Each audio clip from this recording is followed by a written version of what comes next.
자, 여러분 안녕하세요. 경영특강 과목을 맡게 된 장명우라고 합니다. 2학년 분들이라고 제가 들었습니다. 처음 뵙습니다. 저는 경영대학원에서 1학년 분들 상대로 해가지고 기업경영과 회계를 맡아가지고 이번 학기부터 강의를 하고 있습니다.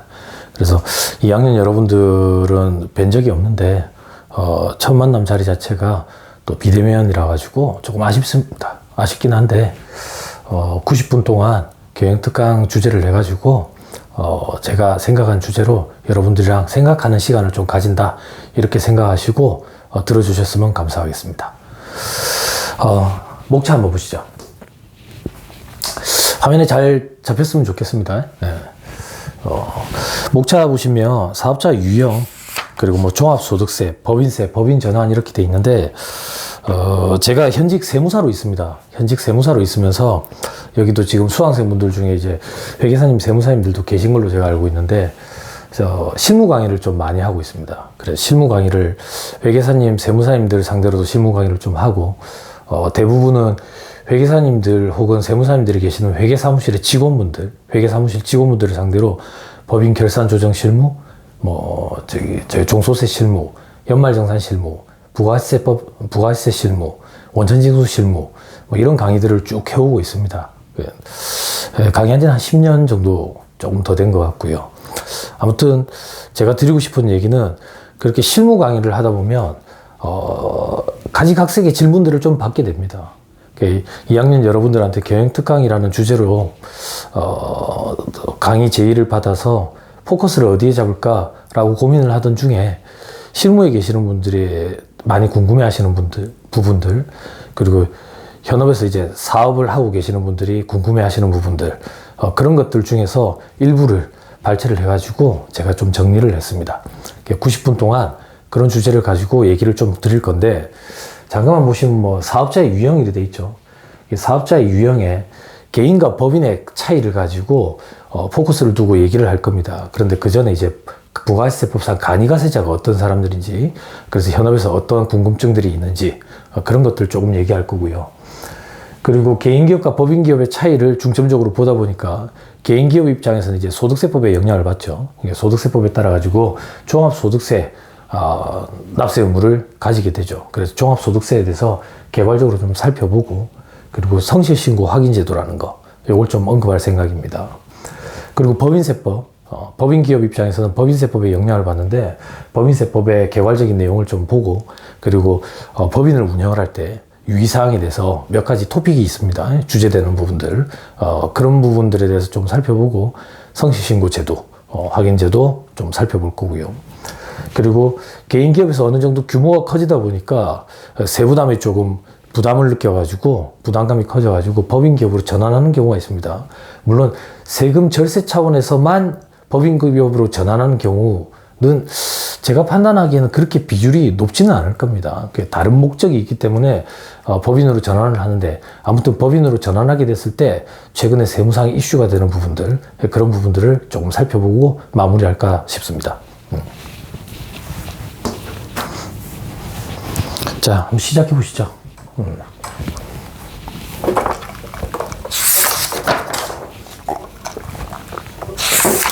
자, 사업자의 유형이 되어 있죠. 사업자의 유형.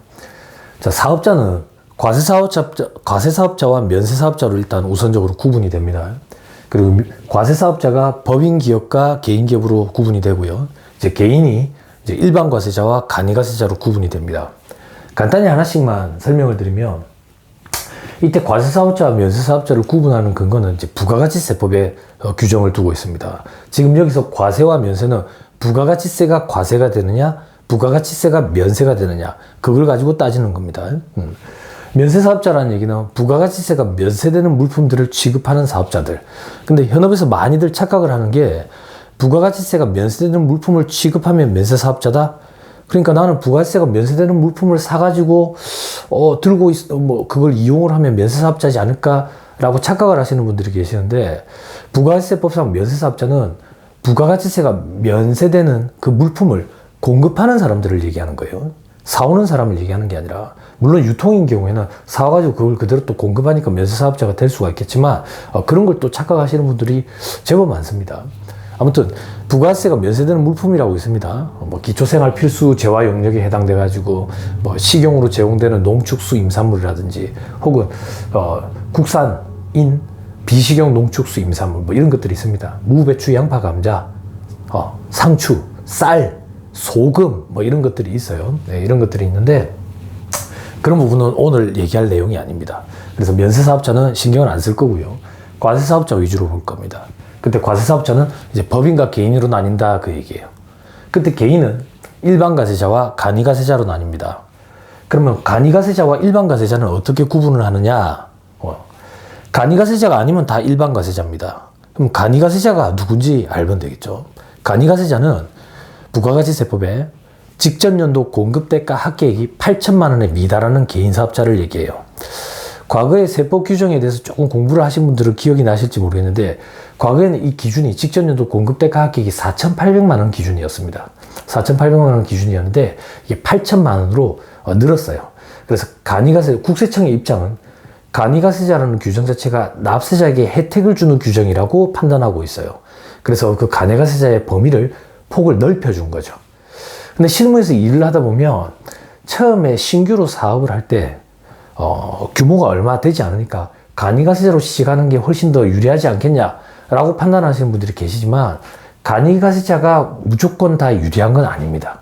유리한 건 아니에요. 아무튼 다시 돌아와서 규모가 되게 슬림한 상태로 한 가지 컨셉을 가지고 사업을 시작을 했는데, 만약에 시대의 흐름 변화에 따라 가지고 내가 그거에 발맞춰서 빠르게 변화하고 싶다, 그래서 이게 아니다 싶으면 접고 또 다른 쪽으로 가고 싶다, 이런 경우에는 간이과세자를 저도 추천드리는데, 그게 아닌 경우에는 수익 금액이 좀 저조하더라도 저는 일반과세로 처처부터 시작하시는 걸 추천드립니다. 그 말인즉슨 간이과세자가 무조건 유리하다라고 보면 안 된다 그 얘기예요. 아무튼 다시 돌아와서 간이과세자가 아니면 일반과세자입니다. 간이과세자가 아니면. 그럼 간이과세자는 공급대가 합계액을 가지고 이렇게 따지는데, 수익금액 규모 자체가 적다고 해서 무조건 간이과세자가 될 수 있는 건 아닙니다. 업종에 제한이 또 있어요. 뭐 간단히 얘기해서 세무사나 회계사 등 전문직 있죠. 전문 자격사들은 간이과세자가 또 될 수가 없어요. 또 그리고 제조업도 다 간이과세자가 될 수가 없습니다. 그래서 현업에서 보면 실질적으로는 제조업에 해당함에도 불구하고 업종을 선택을 해서 사업자 등록을 낼 때 제조업을 조금 피하려는 경향이 있어요. 왜 그러냐? 제조업으로 사업자 등록을 내면 간이과세자 적용을 받을 수가 없거든요. 그래서 실질적으로 제조를 하면서도 불구하고 판매를 한다라고 해서 소매업으로 사업자 등록을 내는 분들이 간혹 계시는데, 실질을 가지고 따집니다. 세법은 항상 만들어서 파는 형태다. 그럼 제조업입니다. 제조업이야.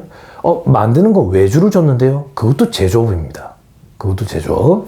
그래서 그런 질문들도 하시거든요. 업종을 제조업인데 소매업으로 잘못 냈어요. 그러면 추후에 어떤 문제가 생깁니까? 라고 물으시는 분들이 계시는데, 당장 체감할 수 있는 문제가 생기는 건 아닙니다. 그렇지만 나중에 추후에 세무조사가 나온다든지 추계조사 결정을 하게 되는 경우에는 업종별로 경비율이라는 게 있는데, 업종별로 경비율의 차이 때문에 문제가 생기는 경우가 간혹 있습니다. 그 정도 얘기하시죠. 자, 간이과세자. 개인사업자에는 일반과세자와 간이과세자가 있다더라. 그때 간이과세자는 직전연도 공급대가 합계액이 8천만 원에 미달하는 개인사업자였다. 그러면 일반과세자와 간이과세자의 차이점은 뭐냐? 일반과세자들은 세금계산서 발급이 원칙입니다. 세금계산서. 우리 흔히 4대 법적 증빙이라고 표현하는 것들 있죠. 법적 증빙이라는 용어 자체가 일제의 잔재다. 일제의 잔재다 그래가지고 용어가 몇 년 전에 바뀌었습니다. 정규 지출 증명 서류 이렇게 바뀌었어요. 근데 입에 붙다 보니까 증빙이라는 용어가 나오더라도 혼용해서 쓰더라도 좀 이해를 해주세요. 그래서 우리 흔히 얘기하는 4대 법적 증빙에 세금계산서, 계산서, 신용카드 매출전표 등, 그리고 현금영수증 이런 것들이 있다고. 일반과세자는 세금계산서 발급이 원칙입니다. 그럼 간이과세자는 어떠냐 이거야.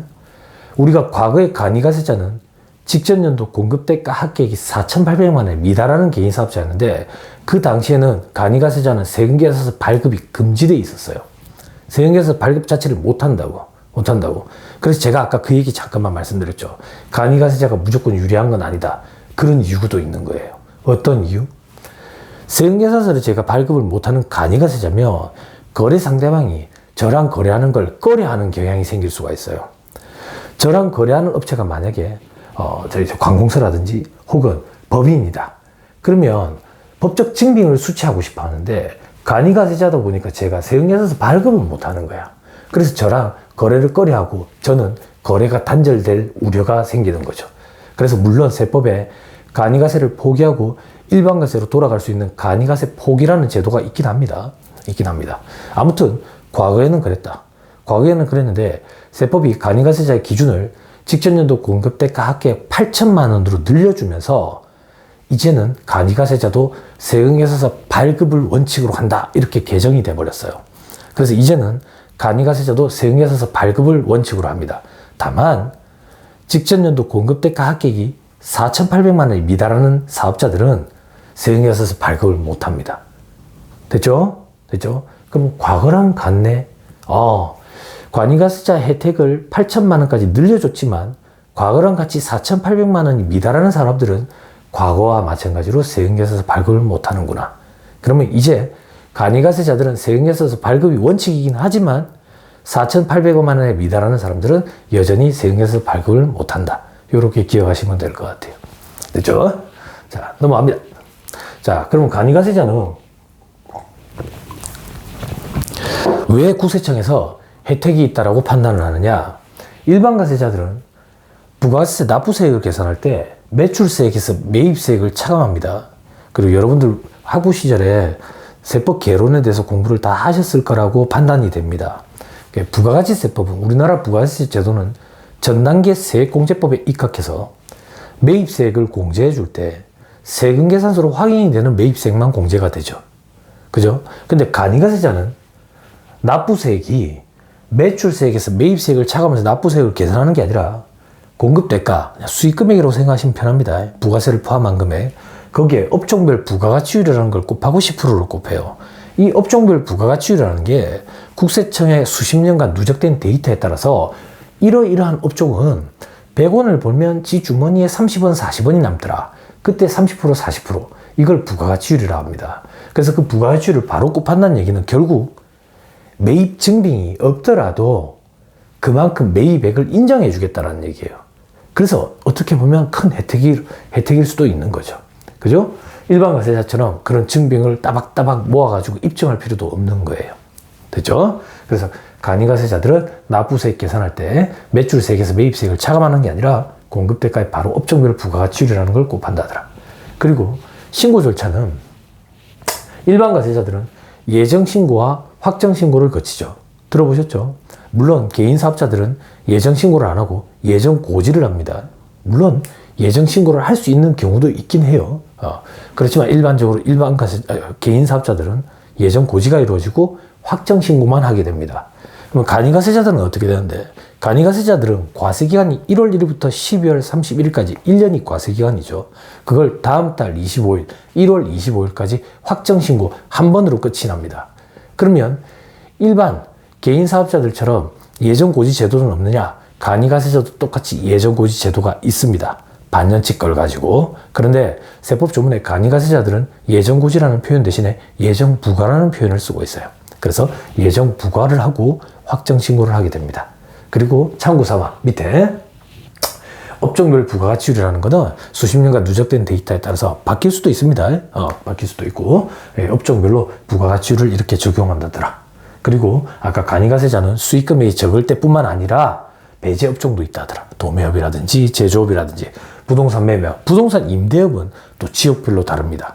지역별로 규모가 어느 정도 되느냐에 따라 가지고 지역별이라는 얘기는 구단입니다. 구단위. 부산으로 따지면 연제구, 동래구, 사상구 이런 형태로 구 단위로 다 쪼개져 가지고 부동산 임대업자인 경우에 간이가세자가 될 수도 있고 안 될 수도 있습니다. 그 정도만 얘기하시죠. 간이가세자는 그 정도만 얘기하고 오늘 주 핵심 내용은 개인기업과 법인기업을 살펴볼 겁니다. 자, 다음 페이지. 자, 이제 개인기업과 법인기업의 차이가 있죠. 그죠?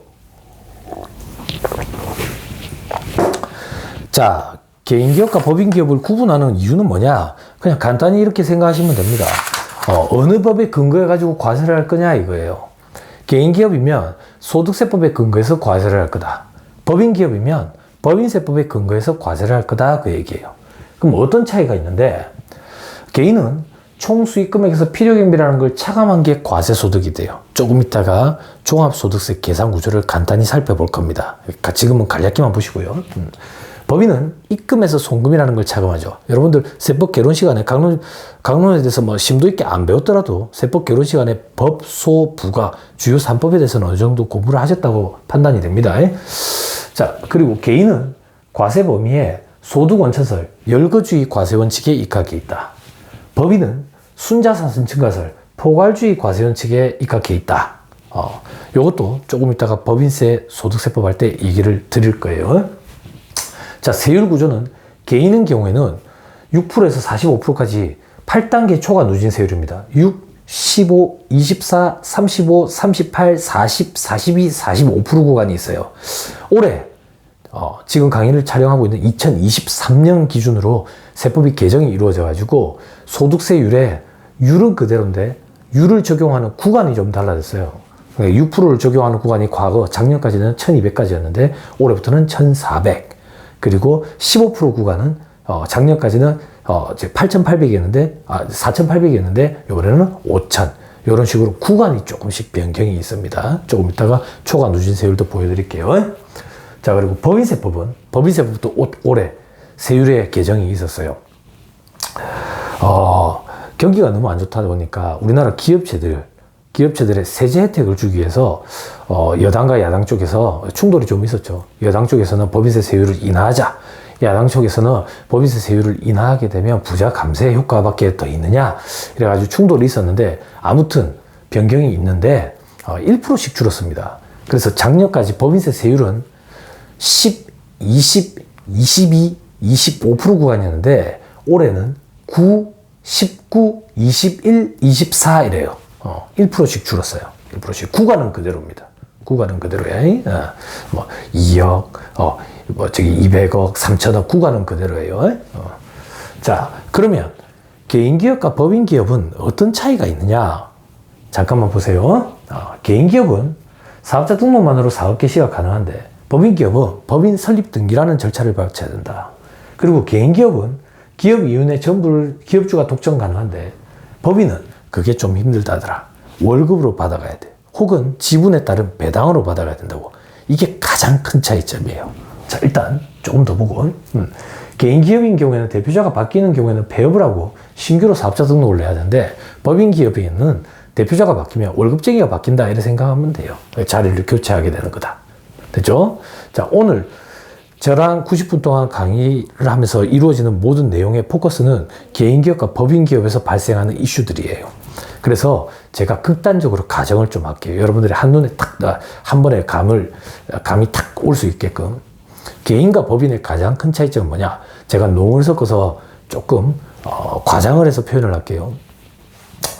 어떤 해당 업종을 비하하는 건 아닙니다. 만약에 제가 치킨집 장사를 한다고 가정을 할게요. 치킨집 장사를 하는데 개인 사업자로 사업자 등록을 내고 치킨집 장사를 합니다. 오늘 제가 하루 종일 치킨을 팔았어요.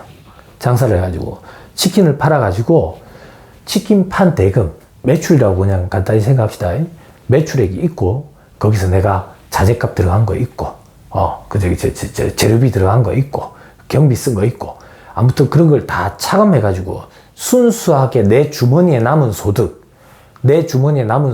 10만 원이라고 가정을 해볼게요. 10만 원이라고 순수하게 소득 남은 게. 자, 제가 오늘 치킨집을 개인 사업자로 장사하면서 순수하게 10만 원이라는 소득이 남았습니다. 자, 집에 가는 길입니다. 집에 가는 길에 오랜만에 친구를 만나게 됐어요. 친구를 만나게 돼가지고 둘이 같이 술집에 가서 그 10만 원을 가지고 술을 털어 먹어버렸습니다. 술을 털어 먹어버렸어요. 소득세법. 개인 사업자는 이 소득을 대표자가 개인적으로 유용했을 때 아무 문제가 없어요. 아무 문제가. 회계 처리가 어떻게 되느냐? 대표자가 자금 인출한 금액을 그냥 인출금이라고 처리를 합니다. 인출금. 그러면 세법적으로 아무 문제가 없느냐? 아무 문제가 없습니다. 물론 초과 인출금이라는 게 있습니다. 들어보신 분들이 계실지 모르겠습니다. 초과 인출금이라는 게 발생하게 되면 초과 인출금에 대한 지급이자가 필요경비 불산입되는 문제가 생깁니다. 그게 어떤 개념인데, 최근에 우리가 지금 코로나 때문에 거의 몇 년 멈춰 있었습니까? 뭐 오늘부터인가 어제부터인가 이제 마스크도 전면 다 해제됐다 하는데, 코로나 때문에 한 3년 멈춰 있었죠. 코로나 때문에 3년 멈춰 있으면서 개인 자영업자들이 너무 힘들었다고. 그래서 정부에서 돈을 엄청나게 풀었죠. 그죠? 어떤 형태로 풀었죠? 지원금도 대줬지만 코로나 긴급 자금이라 해서 대출을 많이 내줬다고. 대출을 손쉽게 많이 내줬어. 근데 그 대출의 명목은 사업자금 대출이야. 사업자금 대출이라는 얘기는 내가 그 대출을 받았으면 이걸 치킨집 운영하는 데 사용해야 되는데, 나중에 재무제표, 장부를 살펴보면 그 대출받은 금액이 없다고, 장부에. 왜 없는데? 사업자금으로 사용하려고 대출을 받았으면 장부에 부채라고 잡혀야 될 거 아니냐고. 안 잡혀 있는 거지. 왜 안 잡혔는데? 사업자금 대출로 받았지만 너무 어렵다 보니까 이걸 가계자금으로 써버린 거예요. 가계자금으로. 그러면 소득세법에 대표자가 자금을 인출해 갔는데 터무니없이 많이 인출해 갔어. 어떻게? 대출을 1,000만 원을 받았는데 자산은 아무것도 없는 거야. 원래 대출 1,000만 원을 받으면 통장에 1,000만 원이 있어야 되는데 통장에 1,000만 원이 없다 이거야.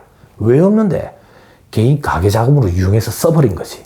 그러면 대출 1,000만 원 받은 거에 대해서 이자가 발생하겠죠. 원칙적으로 이자, 차입금 이자는 경비로 인정해 주는 게 원칙인데, 이런 걸 초과 인출금이라고 그래요.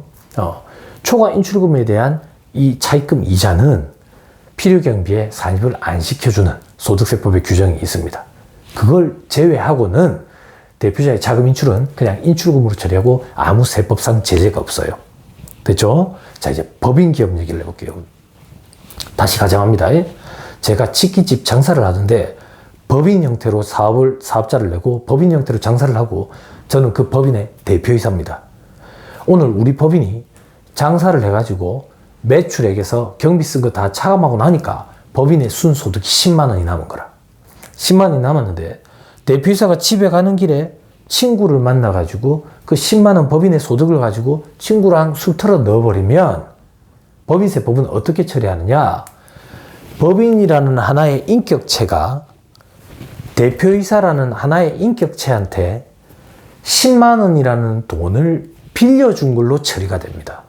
다시, 법인이라는 하나의 인격체가 대표이사라는 인격체한테 10만 원이라는 돈을 빌려준 걸로 처리가 돼요.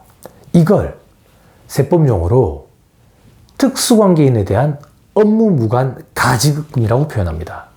법인세법에서는 특수관계인에 대한 업무무관 가지급금에 대해서 4가지 불이익을 주고 있어요. 조금 이따 화면에 나올 건데 지금 잠깐만 말로 하고 넘어갈게요. 인정이자 계산을 한다든지, 지급이자 송금 불산입을 한다든지, 대손축납금 설정 대상 채권에서 배제된다든지, 대손금으로 송금 산입도 안 된다든지. 무슨 얘기지? 확 갑자기 오지는 않을 겁니다. 감이. 아무튼 간에 이렇게 불이익을 준다더라. 불이익을. 그래서 법인인 경우에는 대표이사가 법인의 돈을 개인적으로 유용하는 경우에 대해서 제재를 하고 있다. 이게 가장 큰 차이점이라고 생각하시면 됩니다.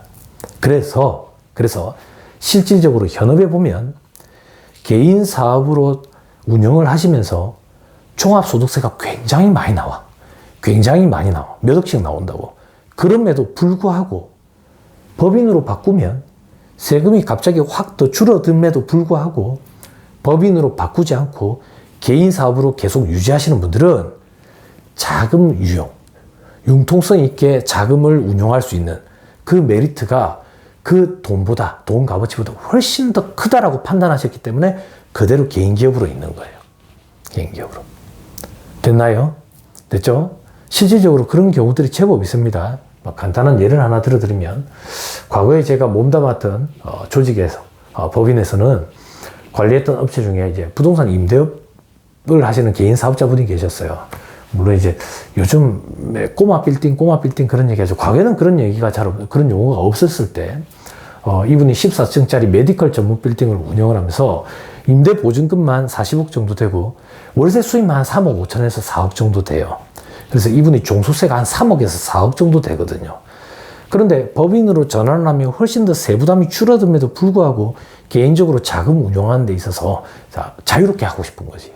그러다 보니까 법인으로 안 바꾸고 개인으로 계속 유지하는 경우가 있습니다. 그런 경우가 많습니다. 오늘 그런 경우에 포커스를 두고 얘기를 좀 할 겁니다. 그래서 조금 있다가 그래서 도입된 성실신고 확인 제도라는 게 있는데 그런 걸 좀 얘기를 할 거예요. 지금 법인기업과 개인기업의 차이는 제가 극단적으로 가정을 하면서 농을 섞어서 여러분들한테 설명을 드렸는데 그렇게 하면 느낌이 확 오실 거예요. 됐죠? 그 정도만 보시죠. 네, 넘어갑니다. 자, 그러면 이제 종합소득세 개인기업부터 한번 살펴보자.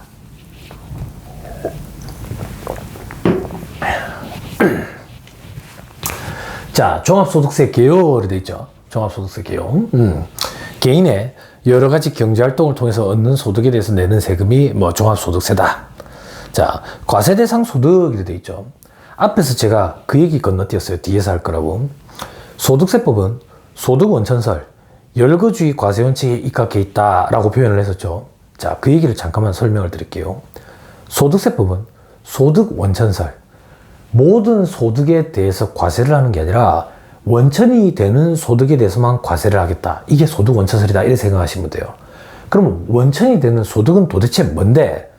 열거해 놓고 있다. 열거주의 과세 방식 이렇게 얘기해요. 여러분 세법에 열거 규정이라는 게 있고 예시 규정이라는 게 있습니다. 열거 규정은 열거된 거에 해당하면 과세하겠다. 이게 열거 규정이에요.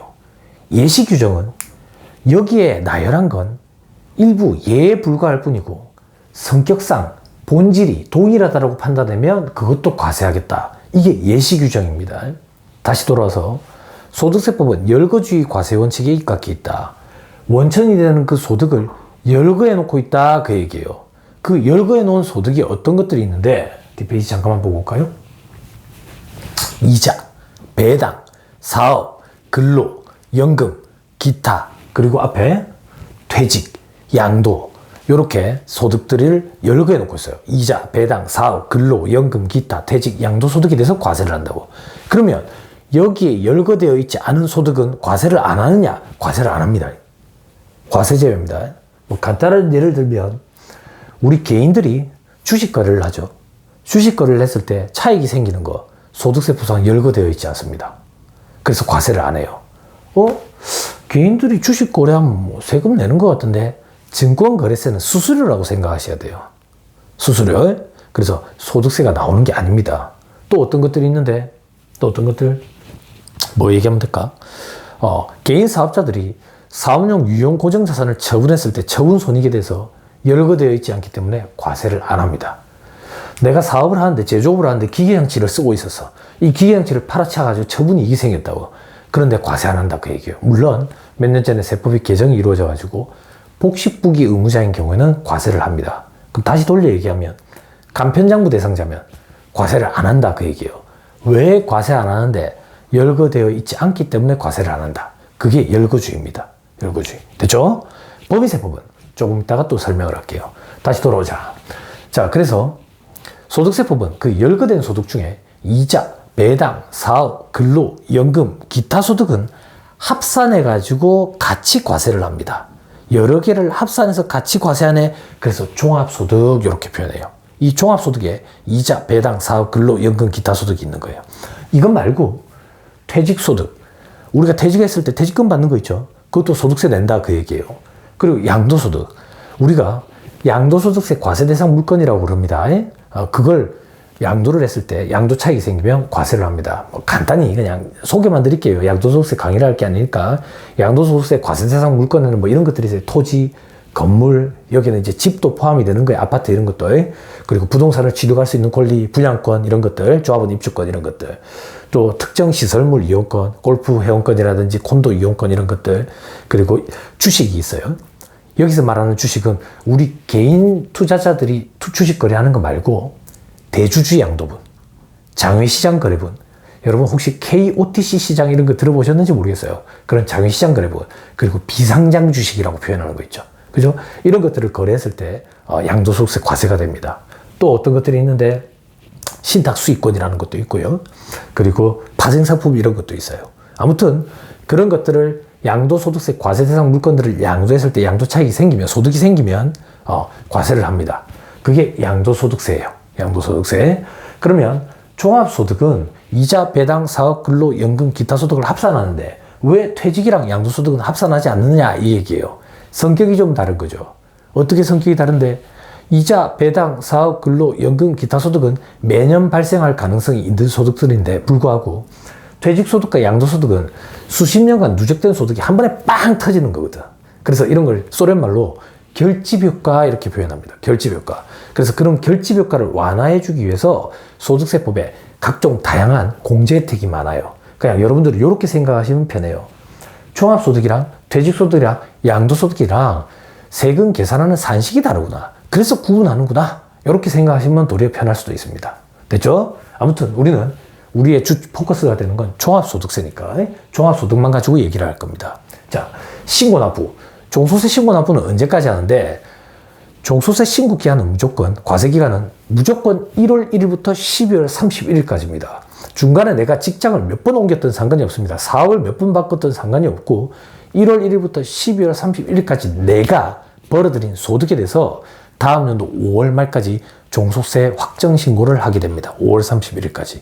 근데 밑에 괄호에 보면 다만 성실신고 확인 대상 사업자에 해당하는 경우는 한 달 더 준다고. 6월 말까지. 성실신고 확인 대상 사업자는 조금 이따 또 얘기를 할게요. 넘어갑시다. 자, 그러면 종소세 계산 구조는 어떻게 생겼느냐? 걔는 특강 시간인데 제가 읽어가지고 일일이 고시생들한테 강의하듯이 제가 주말에는 회계사 대비, 세무사 대비 이제 고시생들 상대로 강의한 지 한 10년 됐거든요. 강의하는데 그런 수준으로 강의하려고 지금 이 강의를 촬영하는 건 아닙니다. 그냥 참고 삼아 보시면 됩니다. 총수익금액이라는 게 있고 필요경비라는 게 있고 그럼 소득금액이 나오는데 이자면 이자소득금액, 배당이면 배당소득금액, 사업이면 사업소득금액, 근로면 근로소득금액, 연금이면 연금소득금액, 기타면 기타소득금액. 이 소득금액 단계에서 다 합산하는구나. 그래서 종합소득금액이라고 부르는구나. 그럼 여기 밑에 소득공제라는 것 빼네. 이걸 종합소득공제라고 표현한다고. 이 소득공제에 어떤 것들이 있는데 여러분들 중에 직장생활을 하셨던 분들, 경험해 보신 분들은 연말정산 해보신 거 기억나시죠? 연말정산 할 때 우리 기본공제 중에 인적공제 중에 기본공제 대상자 한 명당 150만 원 공제를 해준다더라. 경로우대자 공제, 장애인 공제, 뭐 한부모 공제, 부녀자 공제 뭐 이런 것들 있죠. 그런 각종 공제 혜택들, 소득공제. 그러고 나면 과세표준이 나오고 세율을 곱하는데 이 세율이 아까 말씀드렸죠. 8단계 초과 누진 세율. 그때 6%와 15% 구간이 작년에 비해서 개정이 이루어져서 폭이 조금 더 넓어져서 누진 공제도 좀 달라졌어요. 다시 돌아와서 그러면 산출세액이 나오고 감면공제세액에 이제 세액감면과 세액공제가 있는 거예요. 요것도 어떤 것들이 있느냐? 직장생활 하실 때 보신 적 있을 거예요. 보험료 세액공제, 그리고 의료비 세액공제, 교육비 세액공제, 기부금 세액공제 뭐 이런 것들 있죠. 이런 각종 공제 혜택을 받고 나서 그러면 실질적으로 내가 납부해야 될 차가감 납부세액이 발생하게 되는 거죠. 됐죠? 간단히 본 거예요. 이걸 왜 간단히 보여드리냐? 계산 구조가 이렇게 복잡하다고. 계산 구조가 복잡한데 왜? 여러분들이랑 저랑 똑같이 1년에 벌어들이는 소득 금액이 1억 원이라고 가정을 해볼게요. 1억 원이라고. 그러면 여러분들이랑 저랑 똑같이 벌어들이는 소득 금액이 1억 원이더라도 세금은 각자 다 다른 거예요. 어떻게 각자 다 다른데? 생각을 한번 해보세요. 여러분들은 태생이 금수저예요. 금수저. 그래서 소득금액 1억 원 생긴 거 가지고 뭐 유흥에 즐기는 거야. 술 먹고 놀고 여행 댕기고 유흥에 쓴다고. 근데 저는 태생이 흙수저예요. 흙수저. 그 소득금액 1억 원 번 거 가지고 노부모 복양해야 되고 교육비 나가는 거 있고 의료비 나가는 거 있고 보험료가 나가는 거 있고 그러면 각종 공제 혜택들이 있잖아. 각종 공제 혜택들이 있으니까 세부담은 무조건 다를 수밖에 없겠죠. 그죠? 무조건 다 다를 수밖에 없어. 이 얘기를 갑자기 왜 하는데 계산 구조가 복잡하고 소득세법은 인적 공제의 효과가 있기 때문에 영향이 있기 때문에 소득금액 혹은 매출액, 수익금액이 같다고 해서 세금이 똑같이 나올 가능성은 없어요. 다 다르다고. 그런데 어떻게 이런 얘기를 할 수가 있느냐고. 시중에 보면 그런 책들이 조금 보이더라고요. 어떤 책들? 개인 사업자로 사업을 하다가 매출액이 얼마 이상 되면 법인으로 전환하는 게 세부담에서 훨씬 더 유리하다. 이런 책들이 있는데 이해를 못 하겠어요. 이해를. 그 책들을 디스하는 건 아닙니다. 이해를 못하는 이유가 뭔데?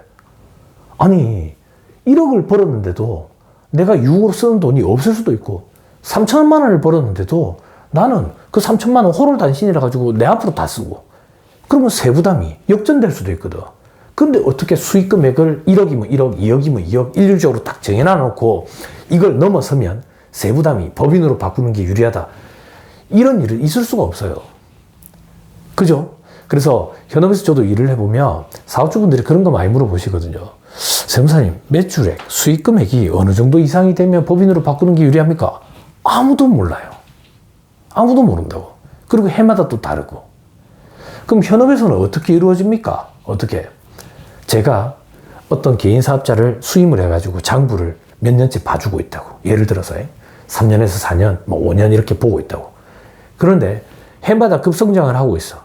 해마다 급성장을 하고 있어. 그래서 세부담이 점점 늘어나가지고 부담스러울 정도고야. 개인 기업으로. 그러면 그 3년에서 5년 정도 데이터를 보고 그제서야 제가 사장님, 올해도 이 추이가 그대로 지속된다라고 가정을 하면 자, 올해부터는 법인으로 전환하시는 게 세부담에서 훨씬 더 유리하실 것 같습니다. 라고 컨설팅을 할 수 있는 거지. 기존에 백데이터도 없는 상태에서 수익금이 얼마 이상 넘어가 버리면 법인으로 전환하는 게 유리하다. 아, 이런 경우는 생길 수가 없어요. 그래서 그런 정보에 현혹되지 마세요. 됐죠? 그래서 잠깐 계산 구조를 살펴봤다. 넘어갑시다. 자, 그러면 소득공제에 각종 인적공제 효과가 있다 했죠. 이것도 잠깐 살펴볼게요. 각종 인적공제에 어떤 것들이 있는데 여러분들 흔히 많이 보셨죠? 기본공제, 추가공제 이런 거, 그죠? 말로만 잠깐 하고 넘어갈게요.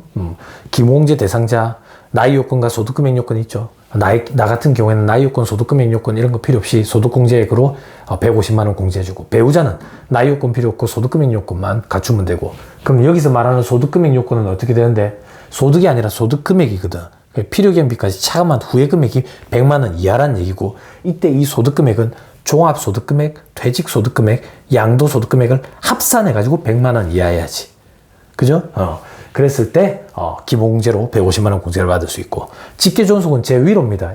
제위로는 나이가 60세 이상이면서 소득금액 100만 원 이하여야지 내가 150만 원 공제받을 수 있고 직계비속은 내 밑으로입니다. 내 밑으로는 나이가 20세 이하이면서 100만 원 이하여야지 소득공제를 받을 수 있다. 뭐 이런 것들이 각종 인적공제의 기본공제. 그리고 추가공제는 뭔데? 말 그대로 내 기본공제 대상자 중에 여기에 해당하는 사람들이 있으면 기본공제 외에 추가로 공제를 더 해주겠다. 그래서 내 기본공제 대상자 부모님 중에 70세 이상의 고령 인구가 있다더라, 고령자가 있다더라. 그런 경우에는 100만 원 추가 공제를 해주고 내 기본공제 대상자 중에 장애인이 있다더라. 장애인이 있으면 경비가 좀 많이 들죠. 뭐 이런저런 자잘한 경비들이 많이 드니까 200만 원 해주고 그리고 내가 한부모 공제, 애를 혼자 키우고 있다더라. 이혼해가지고 그런 경우에도 뭐 100만 원 공제해 주는 거 있고 그리고 부녀자 공제, 내가 여자라더라. 여자인데 배우자가 있다더라. 혹은 배우자가 없는 여성으로서 기본공제 대상자인 자녀가 있다더라. 그리고 세대주라더라. 그런 경우에 50만 원 공제해주는 이런 각종 혜택들이 있어요. 이렇게 인적 공제의 효과가 소득세 계산할 때 반영이 된다. 그래서 각각 개별적으로 인적 공제의 효과 때문에 일률적으로 세금이 같아지는 경우는 극히 드물다. 극히 드물다. 넘어갑니다. 자, 그것 말고도 소득공제 많습니다. 소득공제 어떤 것들이 있는데 연금보험료 공제, 종합소득이 있는 거주자들이 받는다고. 직장생활 하신 분들도 연금보험료 공제 받으셨을 거고 근로소득이 있으니까 근로소득도 종합소득에 포함이 되거든요. 사업소득이 있는 장사하셨던 분들도 종합소득에 사업소득이 포함되니까 연금보험료 공제를 받으셨을 거예요. 연금보험료 공제는 여러분들 그냥 국민연금 생각하시면 돼요. 국민연금 불입한 거 있죠. 납입한 거 전액 다 소득공제로 공제를 다 받는다더라. 그리고 주택담보노후연금 이자비용 공제라고 돼 있는 거 있죠. 주택담보노후연금 이자비용 공제는 최근 들어서 조금 이슈가 되던데 좋은 규정인데 저는 아직 실무를 하면서 여기에 해당 사항이 있는 분들 본 적은 없는데 주택담보노후연금 이자비용 공제라는 게 역모기지론이라고 생각하시면 돼요. 역모기지론. 내가 노후가 됐어.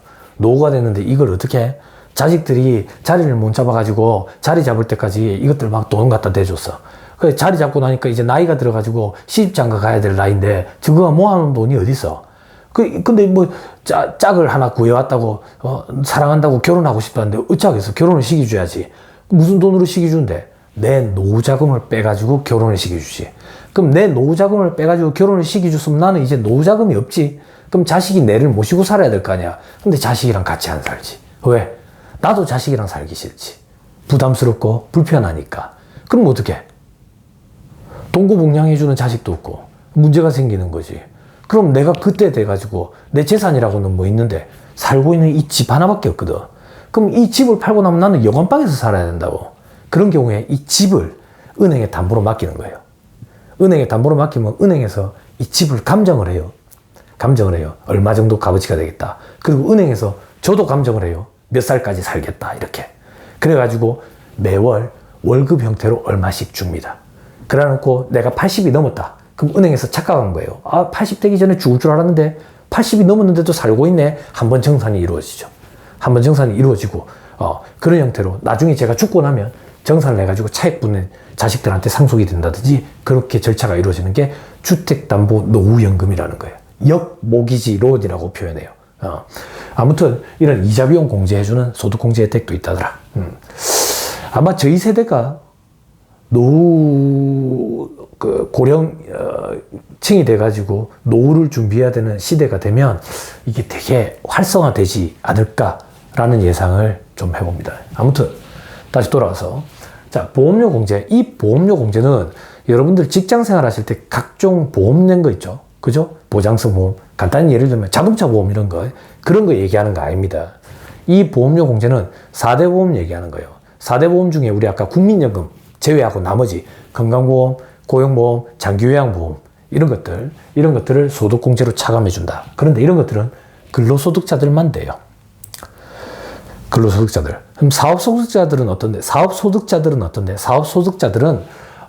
이 4대 보험 들어간 걸 필요경비로 차감을 해줍니다. 소득공제로 해주는 게 아니라. 자, 그리고 주택자금공제. 이것도 근로소득자들만 됩니다. 주택자금공제는 크게 3가지로 구분이 됩니다. 조금만 집중해 주세요. 45분 단위로 2개로 끊어가지고 강의를 하겠습니다. 조금만 참으세요. 주택자금공제는 우리 청약저축 넣는 거 있죠. 청약저축 넣는 거 연 240만 원 한도 내서 공제해주는 혜택이 있어요. 그것뿐만이 아니라 전세자금 대출받은 거 있죠.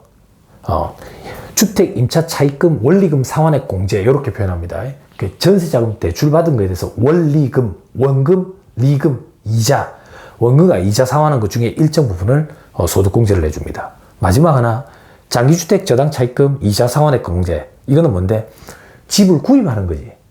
집을 구입을 하는데 장기 대출을 받았다 그 얘기예요. 담보대출. 담보대출을 받았을 때 이자를 공제해 주는 거, 소득공제로. 이런 것들, 이 3가지를 주택자금 공제라고 얘기합니다.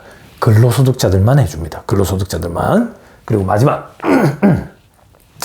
신용카드 등 사용금액 소득공제도 있죠. 이거 말고도 소득공제가 더 있습니다. 근데 대표적인 거 몇 가지만 제가 갖고 왔어요. 이것도 아마 차고 넘칠 거예요. 여러분들이 받아들이시기에.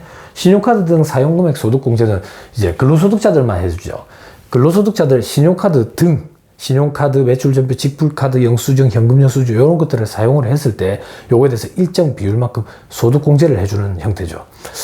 혹시 알고 계시는 분들도 물론 계시겠지만 과거에 신용카드 보급률을 높이기 위해서 신용카드 소득공제라는 혜택을 줬다고.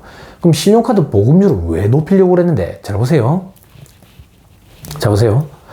제가 오늘 점심을 지금 봄인데 제가 바닷가 앞에 사는데 저희 동네는 바람이 엄청 불거든요. 지대가 또 좀 높아가지고. 네.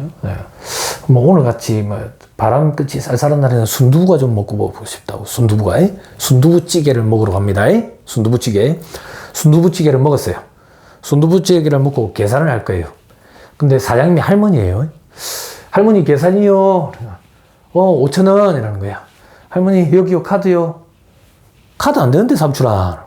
아니 할머니 요즘 세상이 어떤 세상인데 카드가 안 돼요. 큰일 납니다. 그럼 할머니가 그런다고. 삼촌아 아까 내가 계란 후라이 줬던 거 기억 안 나나? 왜 그러노? 야박하게. 아니 할머니 진짜 카드밖에 없어서 그래요. 아, 요즘 세상에 젊은 사람들 지갑에 현금 안 들고 댕기 한번 봐보세요. 지갑에 1,000원짜리도 하나 없어요. 삼촌아, 요 밑에 가면 현금 지급기 있는데 뽑아서 좀 갖다 줘라. 이란다고. 그러면 현금 지급기로 5,000원을 뽑아서 갖다 주면 그 음식점 사장은 현금 매출이 발생했죠. 감춘다고. 감춰. 감춘다는 얘기는 과세되는 소득을 감추는 거야. 그럼 한번 봐봐. 내가 200원을 벌었는데 100원을 벌었다라고 세금을 거짓으로 신고를 해. 근데 물건 사온 게 100만 원, 100원치가 있어. 아니, 100원치 사와가지고 200원에 팔아야지. 100원치 사와서 100원에 팔았다? 이게 말이 되냐, 상식적으로? 세무서도 그걸 이해를 할 수가 있겠느냐? 이해 못하죠. 그러면 또 감추는 거예요. 뭘 감추는데? 물건을 판매한 판매대금도 감추면서 물건을 구입한 내역도 감추죠. 물건을 구입한 내역도 감춘다는 얘기는 내한테 물건을 판 사람이 있겠죠. 거래처 입장에서는 매출을 또 감추죠. 연쇄적으로 현금 매출에 대해서 다 감추는 거예요. 이게 싫은 거예요, 국세청에서. 그래서 현금 매출을 누락시키고 감추는 거, 은닉하는 거, 이걸 드러내고 싶은 거예요. 이런 걸 소련 말로 과표 양성화 작업이라고 그래요. 이걸 드러내고 싶은 거지. 그럼 어떻게 하면 드러낼 수 있는데? 사업주들을 찾아다니면서 너 그 세금 신고 똑바로 해라. 현금 매출을 감추면 걸리면 죽는다. 요렇게만 하면 안 된다고. 스틱 앤 캐럿이잖아. 스틱만 가하면 안 돼. 캐럿도 줘야지. 어떤 캐럿을 주는데? 사업주 너거든. 현금 매출 그것도 양성화시키고 카드 많이 받아라. 카드 많이 결제해주라. 그러면 너희한테 부가가치세법상 신용카드 매출전표 발급세액공제라는 걸 발급 금액의 1.3% 연간 한도 1,000만 원 내서 세액공제 혜택을 줄게. 세액공제 연간 한도 1,000만 원 굉장히 메리트가 있죠. 그럼 반대로 음식점에 와서 물건을 사 먹는 입장에서는 카드 많이 제시해라. 그러면 신용카드 등 사용금액 소득공제를 해줄게. 그래서 생겨난 거예요. 그런데 어느 순간 시간이 흘러서 카드 보급률이 이제 올라간 거야. 카드 보급률이 안정화 단계에 접어들었으면 더 이상 이런 캐럿을 줄 필요가 없겠죠. 그래서 신용카드 등 사용금액 소득공제 규정을 일몰시키려고 했는데, 일몰기한이 됐을 때 일몰시키려고 했는데 전국의 근로소득자들 반발이 너무 심했던 거예요. 그래서 정부에서 한 발 물러섰어요. 한 발 물러서면서 계속 유지는 하되 정부에서 진행하고 있는 정책 방향대로 이 공제 혜택을 이용을 하겠다. 어떻게 이용을 하는데, 과거에는 신용카드 보급률 안정화 단계에 안정화시키기 위해서 신용카드 소득공제를 해줬는데, 이제 신용카드 그 사용률이 안정화 단계에 접어들었으니까 신용카드 소득공제를 해주되 공제율을 아주 많이 낮추고 대신에 전통시장을 좀 활성화시키고 싶다.